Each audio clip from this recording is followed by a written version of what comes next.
আপনারা দেখছেন বাস্তব উপস্থাপন। আমি রাজীব। কিশোরীর রহস্য মৃত্যু ঘিরে চাঞ্চল্য গ্রামে। ঘরের ভিতর থেকে উদ্ধার হয় বছর তরের এক কিশোরীর মৃতদেহ। ঘটনাটিকে কেন্দ্র করে গোটা এলাকায় চাঞ্চল্য বিরাজ করছে। ঘটনাটি সংঘটিত হয় বুধবার সকাল 9টার দিকে ধলাই থানা এলাকার ইসলামাবাদ গ্রামে।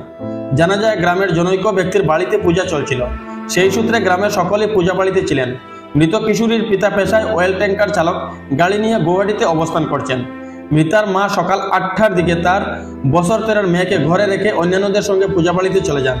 সকাল 9টার দিকে যখন বাড়িতে পৌঁছন তখন দেখতে পান ঘরে খাটের উপর পড়ে রয়েছে মেয়ের মৃতদেহ। মুহূর্তে ঘটনাটি এলাকায় সাউর হয়ে যায়। খবর যায় পুলিশে। ধলাই থানার ভারপ্রাপ্ত অফিসার ইনচার্জ তথা circle inspector Manoj Barua, ASI Samar Sinha দলবল নিয়ে ঘটনাস্থলে পৌঁছান ম্যাজিস্ট্রেট বিকাশ ছেত্রীয়। ম্যাজিস্ট্রেটের উপস্থিতিতে পুলিশ মৃতদেহ উদ্ধার করে মরণোত্তর পরীক্ষার জন্য শিলচর মেডিকেল কলেজ হাসপাতালে প্রেরণ করে। মৃত্যুর কারণ জানা যায়নি এখনো। মরণোত্তর পরীক্ষার রিপোর্ট আসার পর মৃত্যুর প্রকৃত কারণ জানা যাবে বলে জানিয়েছেন ধলাই থানার অফিসার ইনচার্জ মনোজ বড়ুয়া।